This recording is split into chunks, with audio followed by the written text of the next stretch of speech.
अस्सलाम वालेकुम स्टूडेंट्स, आज हम बात करने जा रहे हैं biology 9th class chapter number 7 bio energetics. ठीक है, इससे पहले हम फोटोसिंथेसिस को जिस तरह से डिस्कस कर रहे थे तो हमने फोटोसिंथेसिस के बारे में उसकी डेफिनेशन को पढ़ा था। ठीक है, इसके अलावा हमने साइट्स पढ़ी थी कि वो कौन कौन सी साइट्स हैं जहाँ पे फोटोसिंथेसिस का प्रोसेस जो होता है। इसके अलावा हमने क्लोरोफिल, कार्बन डाइऑक्साइड की कंसनट्रेशन, वाटर वगैरह के बारे में पढ़ा था कि क्लोरोफिल में उनका क्या रोल है, फोटोसिंथेसिस में इन सब चीज़ों का क्या रोल है। ठीक है, आज हम मैकेनिज़्म ऑफ फोटोसिंथेसिस के बारे में पढ़ते हैं कि मैकेनिज़्म क्या है फोटोसिंथेसिस का। ठीक है ना, तो स्टार्ट करते हैं mechanism of photosynthesis. Mechanism of photosynthesis की बात की जाए तो बेसिकली 2 स्टेप्स या 2 रिएक्शंस इन्वॉल्व होते हैं मैकेनिज़्म ऑफ फोटोसिंथेसिस में।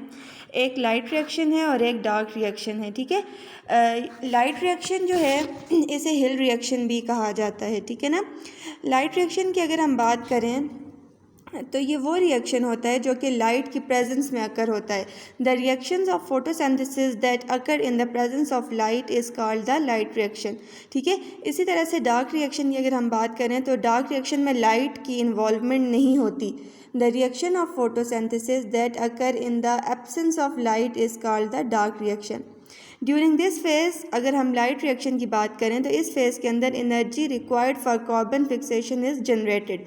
इस फेज़ में क्या होता है कि एनर्जी जो है रिक्वायर्ड होती है कार्बन फिक्सेशन के लिए। ठीक है ना, लाइट रिएक्शन जैसे कि नाम से जाहिर है कि उसमें लाइट इन्वॉल्व होती है रिएक्शन के लिए, जबकि डार्क रिएक्शन में लाइट इन्वॉल्व नहीं होती। ठीक है, डार्क रिएक्शन में कार्बन डाइऑक्साइड की वजह से ये रिएक्शन जो है वो होता है। इस तरह से हम 1 बाय 1 दोनों रिएक्शंस के बारे में पढ़ेंगे। पहले हम लाइट रिएक्शन के बारे में पढ़ते हैं।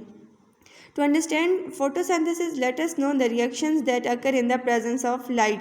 हमें उन रिएक्शंस को अंडरस्टैंड करना चाहिए पहले जो कि लाइट की प्रेजेंस में होते हैं। जैसे ऑक्सीडेशन एंड रिडक्शन प्रोसेस, आप पहले एक टॉपिक पढ़ चुके हैं ऑक्सीडेशन एंड रिडक्शन वाला। ठीक है, दोबारा से रिवाइज कर लेते हैं ऑक्सीडेशन क्या है और रिडक्शन क्या है। ऑक्सीडेशन जो है एडिशन ऑफ ऑक्सीजन एटम को ऑक्सीडेशन कहा जाता है, जैसे कि नाम से जाहिर है।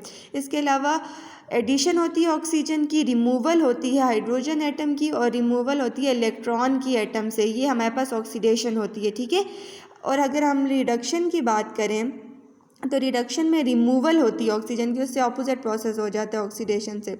और एडिशन होती है हाइड्रोजन एटम की और एडिशन होती है इलेक्ट्रॉन्स और इलेक्ट्रॉन्स फ्रॉम द एटम्स। ठीक है, ये हम पहले भी ये टॉपिक पढ़ चुके हैं। लाइट रिएक्शन में ये दोनों जो प्रोसेसेस हैं ये इन्वॉल्व होते हैं ऑक्सीडेशन एंड रिडक्शन के। ठीक है ना, इसी तरह से लाइट रिएक्शन की अगर हम बात करें तो लाइट रिएक्शन जो है वो ग्रेनम ऑफ क्लोरोप्लास्ट में आकर होता है। आपने क्लोरोफिल पढ़ा, क्लोरोप्लास्ट पढ़ा। ठीक है, क्लोरोप्लास्ट में ग्रेनम के बारे में आपने पढ़ा था। ठीक है, ग्रेनम जो थाइलाकॉइड्स की फॉर्म में जो स्टेक्स होते हैं उन्हें ग्रेनम कहा जाता है। ठीक है, अब ये जो लाइट रिएक्शन होता है ये ग्रेनम में आकर होता है, ग्रेनम ऑफ द क्लोरोप्लास्ट में आकर होता है। ठीक है, क्लोरोफिल मॉलिक्यूल अब्जॉर्ब लाइट, इसमें क्या होता है जो क्लोरोफिल मॉलिक्यूल हैं वो लाइट को अब्जॉर्ब करते हैं लाइट रिएक्शन के अंदर, क्योंकि लाइट इन्वॉल्व है।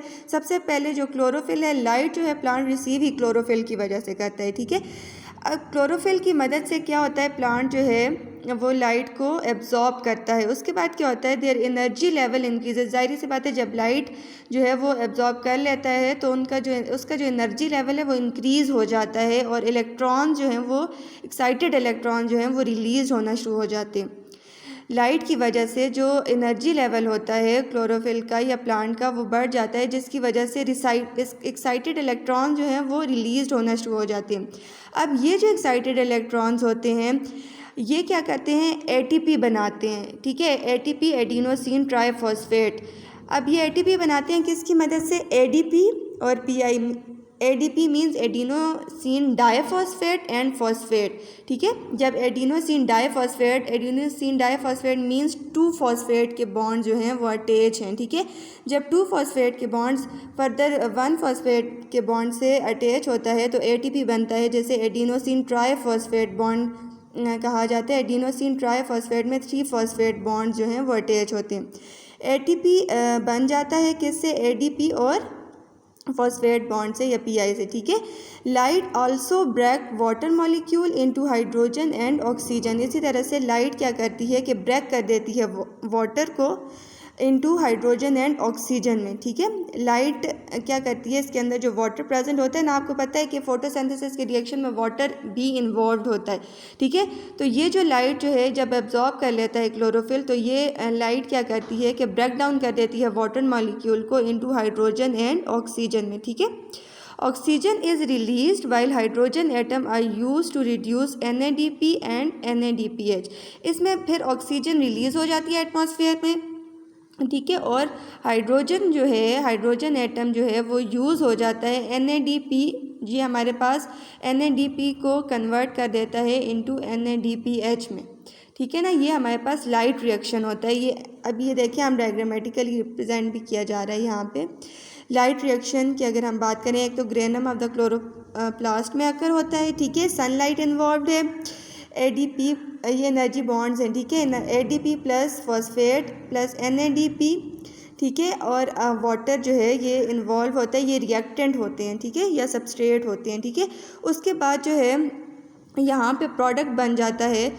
अब सनलाइट क्या करती है, ADP plus PI excited electron के रिलीज़ होने से एडिनोसिन ट्राईफॉस्फेट जो है वो बनता है, वो प्रोड्यूस होता है एज अ बाय प्रोडक्ट। और वो जब वाटर मॉलिक्यूल ब्रेक डाउन होता है तो उसका जो हाइड्रोजन एटम है वो अटैच हो जाता है NADP के साथ, तो वो NADPH बन जाता है, ठीक है, और ऑक्सीजन जो है वो एटमॉस्फेयर में रिलीज़ हो जाती है। ये हमारे पास लाइट रिएक्शन है, ठीक है।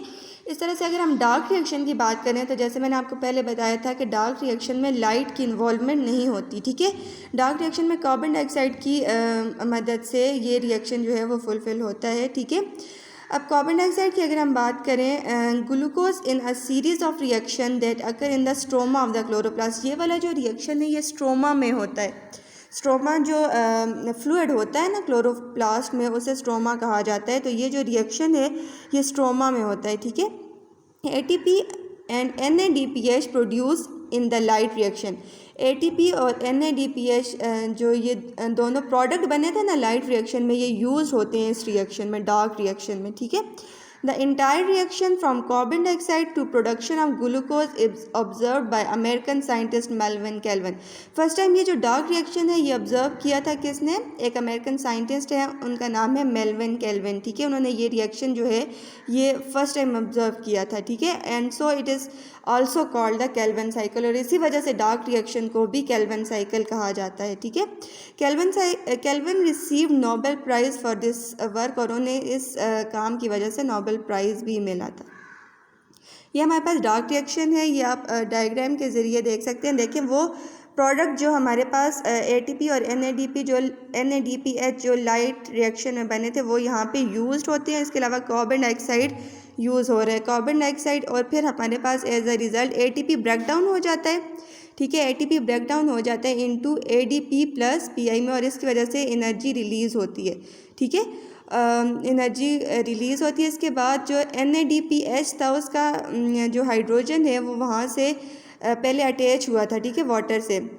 यहाँ पे दोबारा से NADP से हाइड्रोजन जो है वो हट के ग्लूकोज में कन्वर्ट हो जाता है, ठीक है, और कार्बन डाइऑक्साइड की मदद से ग्लूकोज बनता है जो कि फूड है प्लांट्स का, ठीक है। आज हमने पढ़ा लाइट रिएक्शन, डार्क रिएक्शन, जो कि है मैकेनिज्म ऑफ द फोटोसिंथेसिस। अपने नेक्स्ट लेक्चर में इंशाल्लाह हम factors affecting the rate of photosynthesis पढ़ेंगे, ठीक है ना।